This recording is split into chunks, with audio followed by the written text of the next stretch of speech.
Good evening. I apologize for scrambling and cutting in front of people, but as you can tell, we have a busy campus today. As you came in, we have a baseball game going on. It's our first varsity home game. We also have a varsity softball game going on against Siena. It's our first home game. We also have a lacrosse game going on against Brophy, JV, and varsity. And here in about 20 minutes, we have the semifinal of the 4A state championship with our girls basketball team against Paradise Honor. I appreciate you letting me step in and letting me do this. So I'm gonna give my spiel and then I'm gonna jet outside the door here. So welcome to the wonderful world of athletics. We have 29 varsity sports. We have 10 that are in the fall, we have 6 that are in the winter, and then we have 10 that are in the spring, and then we have 3 that are year-round. We have cheer and dance and then esports that kind of continually go through. So busy stuff. There are opportunities for all of our students. Most of our sports have a freshman and a JV and a varsity, which covers over 50 teams. So lots of stuff going on, but also lots of opportunities for our kids to participate. We encourage the multi-sport athlete. Don't anyone ever tell you differently. Now, I have to clarify that a little bit because we have 3 different distinct seasons. We have fall, winter, and spring, and that's when we're talking about the multi-sport athlete. Some of your student athletes participate in a fall sport here, but then after they get done with that sport, they go and do a club sport. Well, it's a little bit different when we're talking about multi-sport athletes because now we're talking about the health of our students, talking about are they getting the nutrition that they need, are they getting the sleep that they need, are they getting the ample opportunity to study. So the multi-sport athlete, when I'm referring to it, it's our 3 seasons, the fall, the winter, and the spring. So we encourage that. Our coaches are professionals. They're certified by the Arizona Interscholastic Association, which you'll hear that acronym a bunch of times. We just call it the AIA. They are our governing body of interscholastic sports in the state of Arizona. Those of you that came from another state, they have an association. Mike came from California, it's the CIF there. So wherever it is a governing body that oversees athletics, you'll hear that often. Above that, we have the National Federation of State High School Sports. They're the ones that create rules for high school sports. We talked about interscholastics, and that is competition between 2 high schools. So you'll hear that term quite often. We don't have parent volunteers very often because we want our kids to be able to participate and we want them to be able to play and compete at their level. We want you to sit back. We want you to enjoy your student athlete. I can tell you both of my kids participated in sports here at South Point, and I'm telling you, the most enjoyable time of my life was sitting up in those stands watching my kids do their thing. And of course, my wife's grabbing me by the leg because our kid is getting knocked down in lacrosse or in football. But again, it was us being able to watch our child play. No emotion to it other than just supporting him and her. My daughter ran track. And just to be a parent of a supportive parent. We'll talk about that as you guys get more involved, and our coaches will talk about that more involved when we have parent meetings, etc. As I said, your family is now graduated from youth sports to interscholastics, competing in high school sports. All of our head coaches' contact information is on our website. You go to the www.southpoint.org, you go to athletics, you click on the first button, and it says athletic contacts.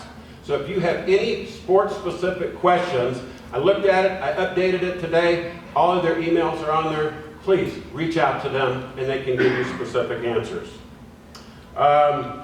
We have a strict academic policy here. It is at a grading period, if a student athlete is earning 2 or more D's and or an F, they are ineligible for 2 weeks for practice and competition.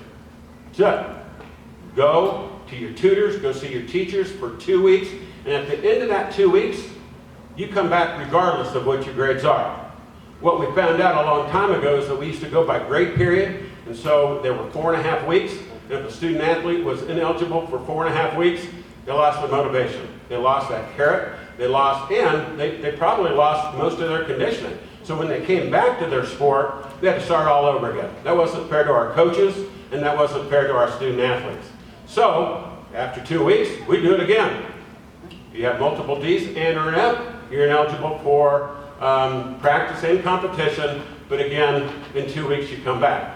But If your student is ineligible multiple times in a row, we got to figure out some things, because obviously we're stretching them thin, and they're not concerned about their athletics, or they're struggling academically, and we need to get that fixed. So that's pretty standard. And on our athletic website, we put the dates in which those eligibility dates are. So we'll update them during the summertime, and you can take a look at it, put it on your calendar, mark it, and say my student athlete is a fall student, and here are the dates that we need to look at. I put an announcement in a week before every eligibility.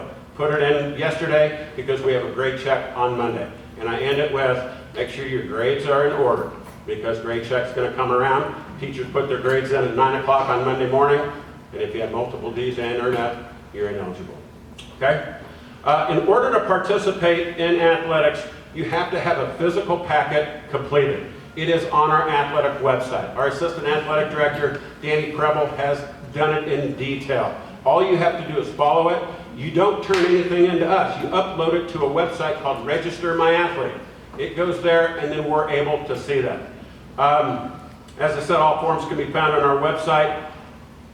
You have to have a new physical, and it has to be dated after March 1st of 2026, which was Sunday. So some of you that maybe went to your primary care physician 2 weeks ago, 3 weeks ago, or whatever, you can go to, we don't want you to ever have to go away from your primary care physician, but if you've already had a physical, you can go to a Walgreens or a CVS or a NextCare and take our forms in there. They're the AI forms, and they'll complete those forms. But it has to be dated after March 1st, 2026. That's an AI rule, it's not a South Point rule. And a new physical is required every year.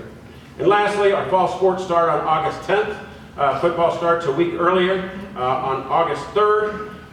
Some of our sports will have volunteer workouts. Email our coaches, and they'll give you information on it.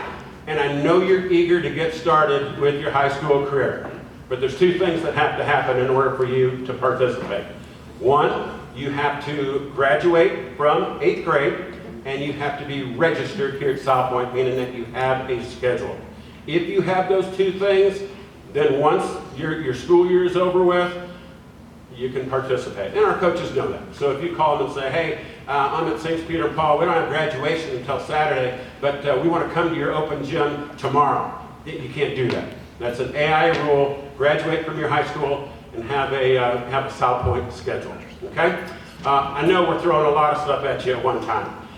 My email is real simple. It's athletics@southpoint.org. It comes right to me. Please email me. Please call me, and I'll help you through this. I would say this at this meeting. This may be your first adolescent coming through high school, but it's not ours. A lot of us have been doing this for a long, long time. This is my 26th year of being the athletic director. I've been here at South Point for 35 years. Taught biology for a long, long, long time. We're here to help you. We're here to guide you. And we're here to make sure that your son or daughter has a great experience. So, thank you.